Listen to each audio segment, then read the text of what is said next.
What happens when community advocacy becomes a business? Today, Michelle Yañez-Olivares takes us inside her journey of building Amiga Mia, Australia's first Latin and Hispanic media outlet. What began as a passion project has grown into a platform with a clear community-driven vision. Michelle shares how she's learned to scale a brand rooted in identity and advocacy, and the strategies she's implemented to protect her energy and avoid burnout along the way. Welcome to the Anti-Work Podcast, a podcast where we chat to founders and professionals about staying sane while building a business. It's brought to you by Recess, a sustainable Aussie office furniture brand that's all about making work feel more like play. I'm Alessandra, and I'm your host. Well, thank you so much for being here, Michelle.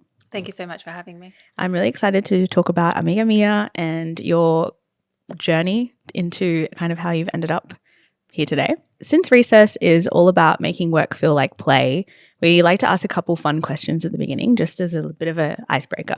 So I would love to know, what was your favorite recess snack at school? You're taking me back, girlfriend. Yeah, we're going back. Jeez, might show my age a bit. I didn't think I'd ever reach the age where I would say that. Do you know what I mean? I thought I'd, anyway.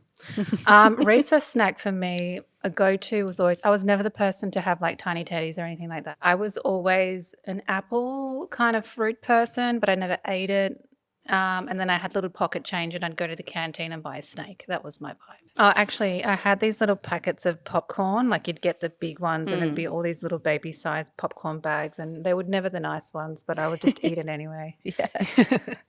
Are you a morning or night person? Like, when's your peak work hours and when's your peak chill play hours? Definitely morning. Like I can comfortably, ever since I've started my own venture, I've started to wake up really early in the morning, like comfortably at 5 a.m. And I'm my most clearest, strategicest is not a word. I appreciate that. But yeah, at nighttime, it's 100% reality TV and nothing else. What kind of reality TV? Oh, do I have to? No, you don't have to share. That was I'm happy to. Off the cuff, me being curious. No, I love a live, like just kill me for it, but I love Love Island, Love is Blind, like all the soppy ones. Yeah. All the ones that my husband hates, I love them. So lastly, are you a minimalist desk person or a maximalist? I saw this on your questions and I really liked it, and I've never heard it before. And I'm a minimalist, absolutely. Yeah, complete, just clear space. Clear space, yeah. But I'm with you on that. I think nice to have like a clear space. I feel very claustrophobic, even though it's not really a space, it's items on a desk. But yeah, even if I eat and I have a bowl there, I sort of have to get rid of it straight away and then just have nothing but the absolute basics and everything I need, and then I get straight into it. Yeah. Nice. So could you explain Amiga Mia to those who may not be familiar with the publication? So starting off, Amiga Mia means my friend in Spanish, and my female friend, Amiga Mia. And it really started because back when I was in corporate and my full-time job, I didn't really see myself represented on social media. And so I created a page that was called Latina Lifestyle, really cliche and boring. And I really wanted to just create memes and highlight videos and repost things that are about the Latin culture in Australia. And then that happened in 2016, 17 on Facebook back in the day. Mm-hmm. And then eventually during the pandemic, like I'm just going to fast forward a whole ton, but everyone, because during the pandemic, I kept posting about like fun Latin things. People were like, thank you so much, amiga.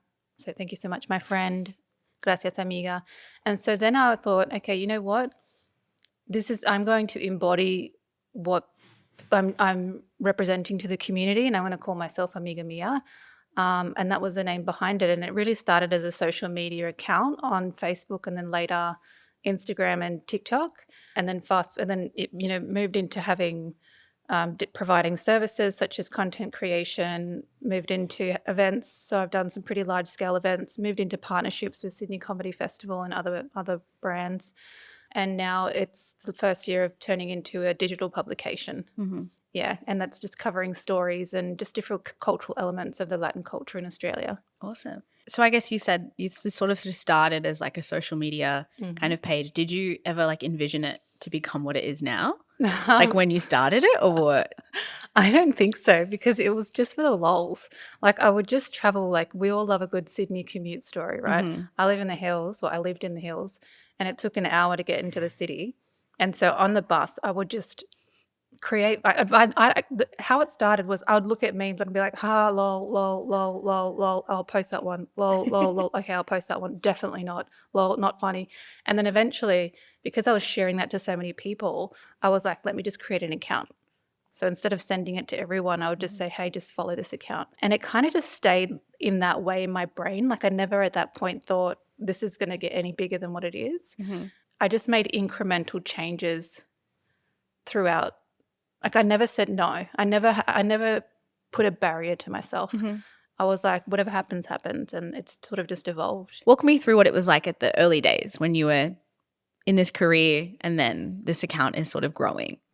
Yeah, I think it happened when I moved down to Melbourne. I was a bit over Sydney, if I'm honest. I was like, been here, done that.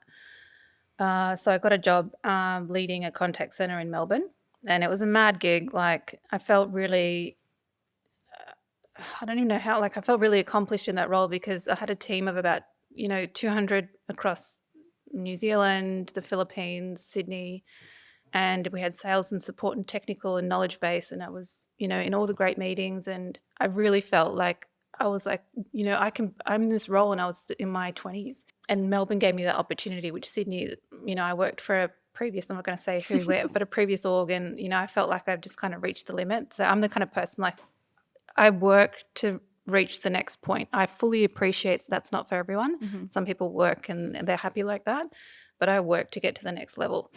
And so I felt limited. Melbourne gave me the opportunity. It was funny though, because I was doing like by day, I'd be like, there's photos on my socials and my LinkedIn. I'd have a blazer on and I'd be in meetings and I'd have all my lovely Gen Zers talking to me about all their, trials and tribulations and customer experience and all the things we have to deal with. And then I'd be like, yep, no, we are going to do this and we're going to do that. And I had 7 team leaders and we'd all have a meeting and I'd say, in your team, you got to do this. In your team, you got to do that. And then at nighttime, I was Amiga Mia. Yeah. Do you know what I mean? Like lunchtime, I'd whip out my phone, I'd create memes. I'd kind of put on that, like I would assume into my Latinidad, my Latin side. And for many years, it was like that. It was like during the day, I was the manager. I was head of customer experience. I was that person. And it was interesting because I'd assume into that persona as well. And then by night or during the weekends, I was Amiga Mia. Yeah. I was salsa dancing. I was meeting La Comunidad, Yeah. Oh, I love that. Did you see any, like, I guess it did start as just an Instagram account of you posting these like funny memes and stuff, but did you see as it kind of like grew, were there any specific gaps in like the Aussie media landscape that you felt Amiga Mia could fill? Absolutely, because I went to look for it. I went to look for stories that I could resonate with. And we do, truthfully speaking, have SBS Espanol, so SBS Spanish. A lot of their publications are in Spanish. So for me, I felt like where I found the biggest gap is for like someone like you and I, right, where our parents are probably the ones who migrated here. We were born or grew up in Australia. We're kind of like Aussie, but we appreciate our Latin heritage. We're in this, it's called ni de aquí ni de allá, space in the middle, right? I'm not from here, I'm not from there. And so I didn't found that particular part of the community represented. I found that gap. Yeah. And that's where I was like, okay, I feel like I can talk to that audience. But it was interesting because Amiga really attracts so many other people. Like it attracts like migrants, like my brothers, they migrated here. So even within my own family, it's sort of divided into migrants and born here. And I attract a lot of people who are just Aussies who have a deep appreciation for the culture. So now it's much broader, but back then it was for that particular voice. And that was a gap that I found. Yeah. No, I definitely feel, I think it's like that feeling of I can speak Spanish and I can understand it, but I also get really self-conscious speaking it because I know it's not perfect. Yep. So it's, definitely the middle ground. 100%. Yeah. Was there a specific moment when you knew it had, like Amiga Mia had legs? There was. The biggest turning point, I would say, is when so remember how we're talking about two worlds, right? So by day, I was a contact center manager, manager mode. By night, I was Amiga Mia on my social media. And then it reached a point where I had a great conversation with a friend. And she was like, but why aren't the two merging? It's not that I'm different people. I'm just kind of like amplifying one side on the other side. She's like, why can't you be both? And I thought about that truthfully. And I was like, you know what? I never thought, it's not that I rejected that notion. I just never thought of it. So I was like, I'm actually going to change. It was towards the end of the pandemic, and in Melbourne, the role that was really hardcore. Like, and I feel like, I had it quite easy because I had to work, but it was still a really hard job. But it kind of gave me that clarity of like, oh, I don't know if I want to keep doing this. And so I actually made the decision whilst we were locked up in Melbourne. And that's the other thing. I lived in Melbourne, so we were locked up to the nth degree. We had curfew. It was like a whole thing. And so I made a decision during that whole process, during that whole time enclosed, to do a community course.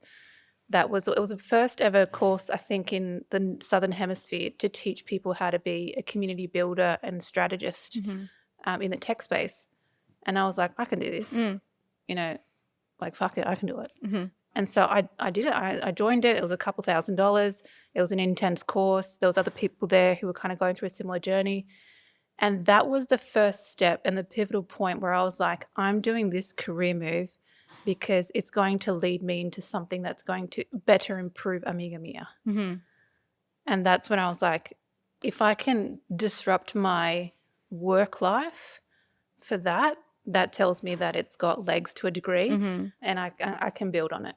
Yeah. So I'm a strong believer that to build a brand or to build that Amiga Mia, I have to build myself first. So since then, obviously, you're doing this full time now.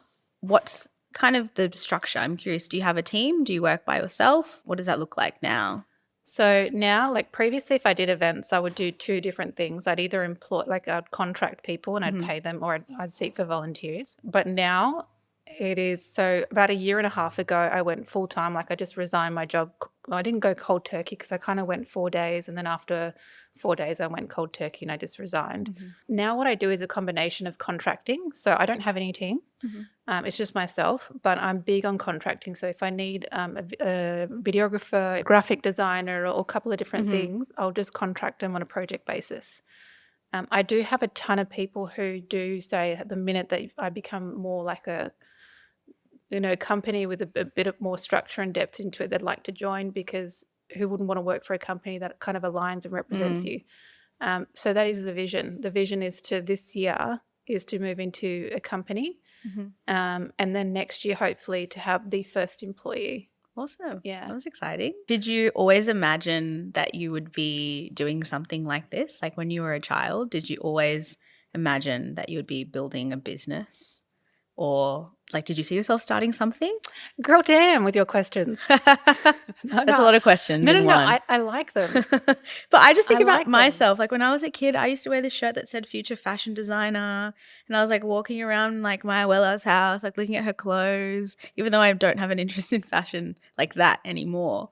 But like I don't know, I love like reminiscing and looking at my child self and like how there was all of these like little undertones that are so telling to who I am now. Yeah. So yeah, I'm curious. Like, yeah, well, actually, this is why I was like, damn, like in the best kind of way, because no one's actually pulled this thought from me yet. Okay. Which is, when I was little, I used to tell my mum that I'm like, one day I'm going to own a company called Shellboat, and I'm talking when I was like 4. Yeah. And so my name is Michelle Shellboat, and it was a very like kind of, I guess at that age, it was a quick name to kind of conceptualize the idea of having a company. And that never left my mind. I mean, it kind of fades away as life's, But yeah, now when I look back, I'm like, I always knew I was going to be in this position. And I never wanted to have a company for the sake of having a company. I wanted to have a company because I knew that it would have impact. Yeah. And so, and I'm going like crazy hard. Like I've done a ton of sacrifices. Like it's very cliche to say, but a lot of people like, it's really hard and it is. I'm like, I'm not going to lie or sugarcoat. I've done a crazy amount of sacrifices, which every day I'm like, oh, do I really like genuinely want to keep doing this? Like, I had such a comfortable salary and a great life, and now these sacrifices are really challenging for me. But that memory of when I was little and all these other little bits and pieces, community, affirmation, recognition, even just a huge part, which I probably haven't spoken about too much, is self-belief. Like I strongly believe, especially as women, we have to have very strong self-belief. All of that kind of keeps me going and keeps me moving forward. Oh, that's a great answer. Did you have a specific like childhood inspo? my grandmother was my inspiration. Even my mum, like I would love to say that, like, oh, I love J-Lo and Shakira. Like J-Lo is my, like, Yeah. now when I talk about J-Lo, there's so much controversy around it. Look, we contain multitudes. Like you can have the celeb inspo and She then was my inspo in the sense that she was always like a go-getter vibes, and I was like, ooh, I like that. But in terms of role model to kind of like, steer my values and, be my compass, would be my grandma. She was very, I would say, ahead of her time in the sense that she, born in the 1920s in Chile, Santiago, in the south. She never got married. She had a child out of wedlock, my mum. She was deeply community driven. And since the age of 5, she always instilled in my head to say my affirmations. Yo soy poderosa, yo soy capaz, yo soy suficiente. I'm sufficient, I'm capable, I can and I will. And I didn't realize till way later, I was like, oh, why is she making me do these things? Like, can you not? Can you be normal and just like bake cookies? But now I reflect back and in hindsight, I realize she's since passed the power of what she did. And my mum's very similar. So they're definitely my role models. Beautiful. Because it is a community-based publication, and especially when you're part of that community yourself, how do you find balance between being part of the community while also covering it? It's a loaded question. No, I love it. You know what? I love it. It gets me into deep thought, and that's a good thing because often in times I'm very much like, probably partially to answer the question is, well, I should probably start with like Amiga Mia for the longest time was community in the sense that I would just absorb what I see in the community and I would reflect it back, whether it be in a meme or a video or me telling a story or what have you. It would always be a reflection of what I sort of see and also of my lived experience. But I do want to say that one of the challenges I'm facing at the moment is moving away from being community driven and moving more into being a celebration of the culture. Because when you have community-driven media, there can be a lot of like it changes the perception a bit, because I'm not funded by the government. I've never had a grant for Amiga Mia before, and I know a lot of community-based media, they're very much support, not all of them, but they're supported by government. They have grants. They have all these bits and pieces. They're non-for-profit. I'm not a social enterprise. I'm not a not-for-profit. I've never accepted a grant. I've never tried to apply for a grant. And that's because I intentionally want to move into a space where I can be a company and kind of manage it in a way that I can to my best efforts. But yeah, it is really exhausting sometimes. But I must say the reason why I've resigned my job and moved into it, because this can be exhausting as fuck, but I still love it. Yeah.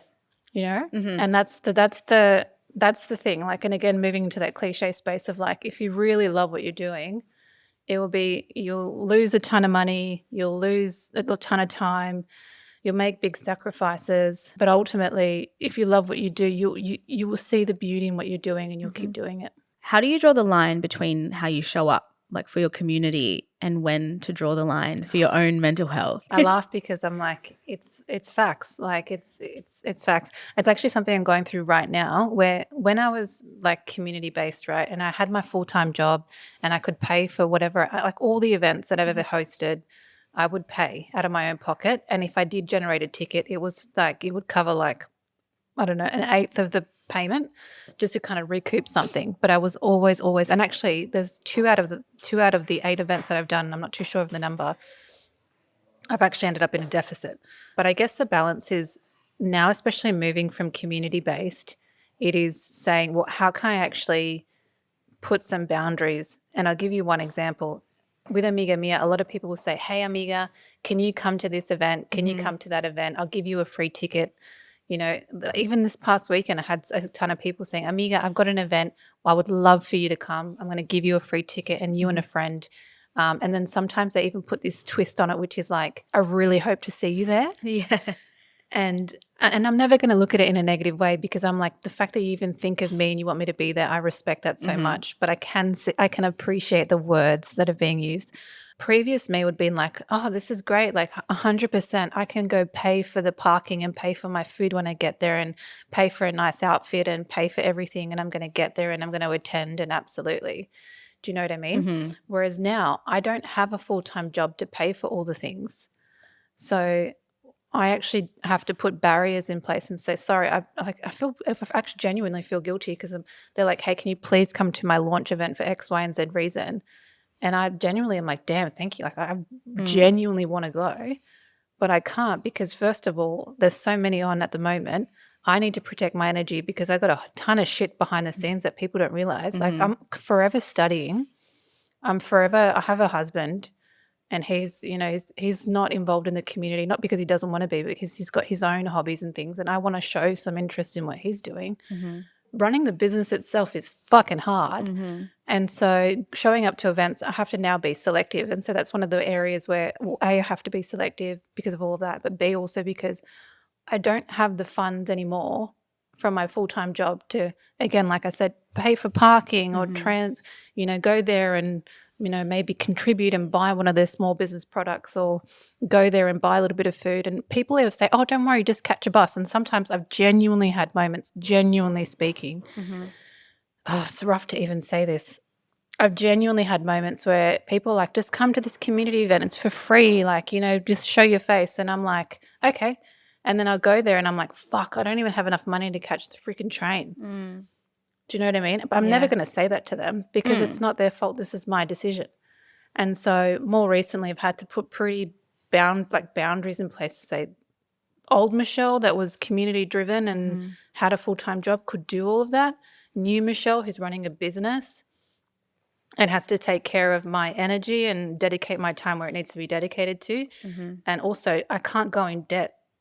I'm very conscious. Like there's a very fine line, and I'm often kind of jumping to and from. I have to be very mindful of that, and so that's where, definitely have to put boundaries. Have you implemented any practices to protect your mental health? Like, do you have any like non-negotiables or things that you do on a weekly or daily basis to make sure that you're looking after yourself? I'm very big on affirmations in Spanish, but I'll say it in English. Like I am Michelle Yañez-Olivares. I am the founder of Amiga Mia. I am sufficient. I'm capable. I'm empowered. I'm all the things, and they often change. They never are the same ones. And also, I always put the affirmation of who I aspire to be. So if at the time I'm not a founder of a company, I will say I'm a founder of a company because I'm always going to look forward. I'm never going to look backwards or present. That keeps me very sane. So being an online publication as well and having these conversations on social media, I imagine your screen time is probably quite high. Because mine too. How do you switch off and like balance using your social media for work but also for play? I really want to be like that. Yes, I switch off my phone and, I would be lying. Yeah. I don't switch my phone off and have those moments. I very much check my phone. And then I recognize I am always like, I recognize that I'm always like, I'll make a post and not all the time, but sometimes I'll make a post and I'm just like every 5 minutes, is there a like? Yeah. And I realize that's not because I don't want to see if there's a like so much. What I really care about is the community engagement. If there's a comment, if someone's asked a question, and that's where like if someone asking a question or the qualitative feedback for me is what's powerful. A couple of years ago, for many years, I would reply to every DM within like an hour. Wow. Like and now if you check my DMs, they're crazy. It took me a long time to kind of be like, shoot, like that guilt, like I really want to reply, but it took me ages to kind of be like, no, Michelle. And it's partially it's because of my mental health and partially it's because I genuinely have other work that needs to be done. Yeah. And if I'm spending hours replying, that work's never going to be done and that goal's never going to be met.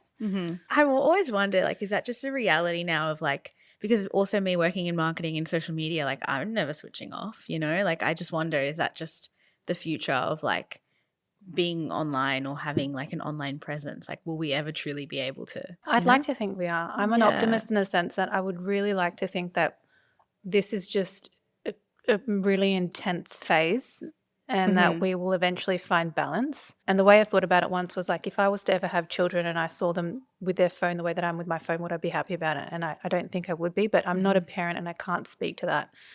And even my own siblings with their own children, like they will have their own different approaches. Yeah, I'd like to think at one point we can reach a nice balance, but I haven't reached it yet.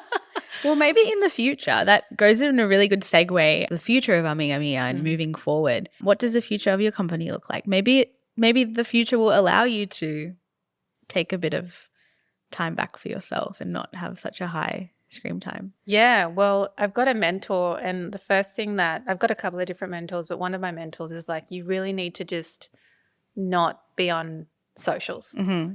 You know, you really need to start being more behind the scenes, running the operations, being more strategically minded. And I find that really difficult because I am Amiga Mia and I am the brand. And so I have to show face and I have to have conversations and I have to be the one to reply or else people will disengage. And I know a big part of that is my own brain. There's definitely other ways that you're able to maintain that authenticity without showing face and without being in the comment section. And I'm slowly learning. And a big part of the way that I've evolved Amiga Mia is like trial and error. I've never had a consultant or someone come through and said, hey, here's a blueprint, this is what you got to do, or I've never done anything like that. It's really just a whole bunch of trial and error, and whatever works, and I kind of just run with that. So yeah. Seeing it evolve, how do you define success for Amiga Mia? Has your definition of success kind of changed over the years? Yeah, definitely always changes. Like for me, success was, you know, even back in the day, success was being able to be in a management role at the level that I was in my 20s. Like that was success for me. And then resigning my job, that was success for me. And even in my personal life, like, you know, getting married to my husband was success for me. So I always find that you have to celebrate those moments, because if you don't, you're forever just chasing your tail and you will exhaust. And I have been exhausted for that reason. Success for me looks like that it is the #1 Latin and Hispanic media company in Oceania. That is success. That is what I'm aiming for. I've recently pitched to New South Wales government with that, and I probably won't stop until that point. And I fully appreciate that there's going to be a ton of more sacrifices that need to be made in my personal life to get to that point. I'm never going to be one to be like, hey, everyone, look at all the stuff that I'm sacrificing to have this brand come to life, because it's my decision. Yeah. And I'm never going to put that on anyone else other than myself. But that's what success would look like. And then even that, when I reach that point, I think I'm still going to go more broader. And it would definitely be a company. There would definitely be a lot of depth to the structure. And I'm fortunate enough that I've worked for some pretty big companies and international companies that I can have an understanding of what that would look like. Yeah. And all the areas where I have gaps, like, you know, I'm not the most like commercial person. So I recognize that's a gap that I need to fill, and that's why I have mentors to guide me through that process. And that's also why I'm forever studying. Like I'm always doing a course. I'm always doing jumping into webinars. The other day I went into like a media conference to just kind of do a crash course on what it means to be in the media landscape. And, you know, I don't have time, but I make time because I need to develop my skills to reach that goal.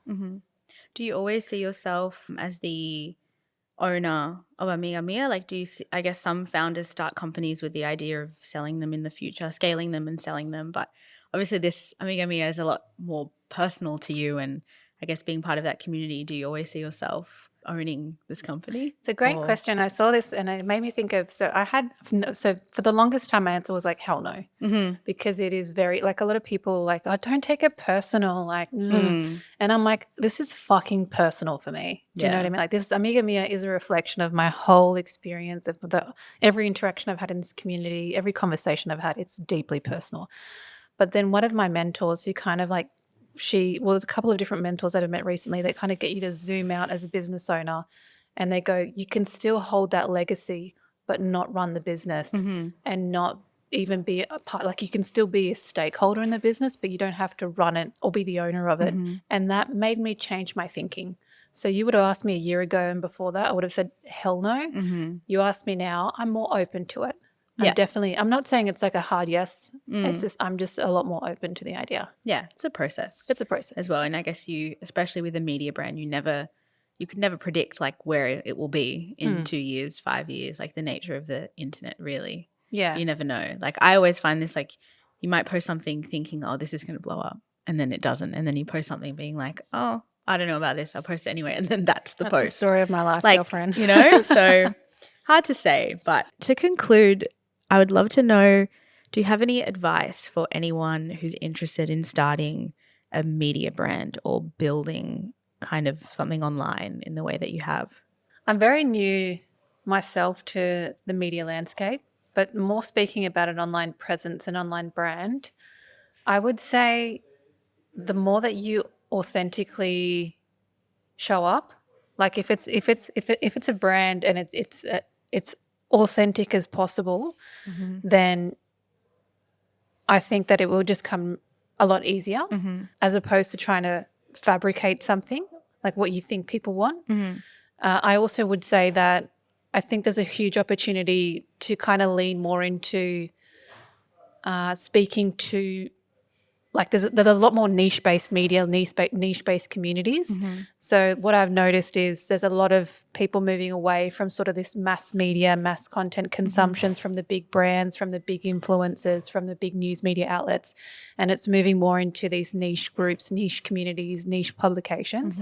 So I think that now it's a perfect time to kind of lean into that and take advantage of that. And I also, the third part to that would be like, I think there's this kind of this whole movement, again, just what I'm seeing personally, where people are kind of looking at personal branding, like as an individual. Yeah. And that's probably why I'm still a little bit torn, because people, whilst they do know Amiga Mia, they also tie that to me as an individual. And so I'm very conscious that if I was to sort of remove myself from the equation, but there's still Amiga Mia, it's like, oh, you kind of lose that personal edge. So there's a whole opportunity around personal brand. Like your personal brand can also be a brand. Yeah. Yeah. Yeah. And I guess we also have seen the emergence of a lot of like founder-led content. Yep. Which I wonder, like you said, for these people who are building brands, when can you kind of draw that line to separate yourself from it so the brand can stand? And I do want to say as well, like I feel like that does need to be done at times. Yeah. Like I do recognize that like you do genuinely have to kind of step away from that. And, you know, I'm not saying you have to be 100% like in the cold face or at the front of it, but it's just, you know what I realized with this? It's a forever like trial and error. It's a forever just figuring out. This is my approach anyways, figuring out as you go, but I was also seeking to input from two different places. Seek input from your audience, from your end user, from your person, from your community, from whoever that is that you want to serve. And then also seek input from people who are outside looking in. Yeah. Like whether it be a mentor, whether it be a consultant, whether it be someone who can give you strategic advice, whether it be someone that, you know, you look up to, your role model. I think getting inputs from those two areas and then staying true to who you are as a person, I would say would probably be the best combination. Yeah. Do you have any like unhinged wellness tip that you haven't mentioned yet? So I don't drink alcohol. I haven't drunk alcohol in 5 years. And that's nothing more than just I got my gallbladder removed and the surgeon's like, don't drink alcohol for a couple of months. And I just never went back. Yeah. I feel like that made me be very sharp in a lot of my decisions, my personal journey. I don't consume anything like trans fats. Like I try my best possible, but I haven't had like chips and chocolate and sugar for like 5 years now, if not more. Yeah. Yeah, I'm pretty paleo, I would say. I don't have dairy and gluten and all that sort of stuff. So a combination of that, I feel like, has led me to have pretty like a clear mind. And I've noted it's been 5 years. It's been enough now that I can recognize that difference. Yeah. Crazy shit that I do. I don't know if it's crazy, but like I love putting MCT oil in my coffee. I don't know if anyone's a Dave Asprey fan, but it's like kind of gives you that hit. Yeah. I drink caffeine not because of the taste. I drink caffeine because of the hit. Yeah. So, and I put my hands up. It's truth. And so I love to be super sharp in the morning, MCT oil coffee, and just make some big decisions. I do this machine. I don't know what it's called, but you kind of put your whole body in and it straps you in and it kind of like, I don't know what it's called. Normatec. Oh, is that like I've seen runners put their legs in the machine like after they run marathons and so there's similar? one close to where I live where you put your body, like your upper body and your lower body at the same time, and you just sit there and it kind of like uses like pressure and it helps to relax your muscles. I know it does a whole bunch of other things. And so I found that personally really effective to kind of like give me my spring back. So I do that.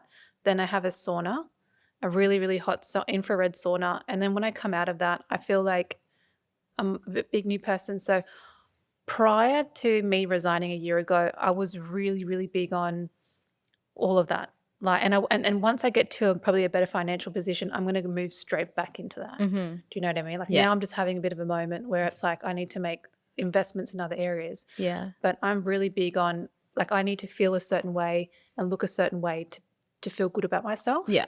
And so what that means for me is like doing that crazy shit, Yeah. having my MCT, my coffee. I love a good like dance, like take me to dance to salsa, cumbia, merengue. Like I love cumbia. Mm-hmm. Cumbia for me is my escape. And so those things are probably, and I've also got a little cavoodle who he's my like, he's my escape as well, because sometimes I have moments where I'm like, oh, I just, fuck this. Yeah. And then I look at him and it makes everything better again. So Very important. yeah. Yeah. I love that.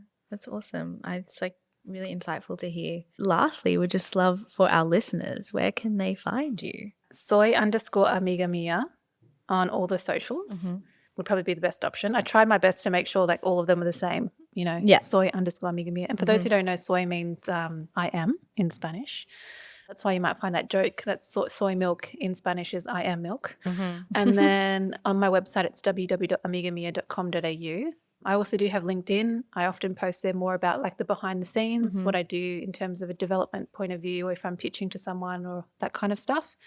I try my best to kind of be more, as best as possible, to be more public about that. Not public, it's the wrong word, more open about it. So people can just, if they have questions, go for it and ask. Yeah. Awesome. Well, thank you so much. It's Thank been you. such an incredible chat. Thank I you. feel like I've learned a lot of things, and hopefully our listeners have as well. I do want to say thank you as well for just thinking of having me on, and I do appreciate, this opportunity and this conversation with you. Oh, it's awesome. Well, thank you so much. I will say gracias. Thank you so much to Michelle for joining us on today's episode of the Anti-Work Podcast, and thank you for tuning in. This show is produced by Centennial World Podcast Network. We'll be back next week with more conversations on work, play, and everything in between.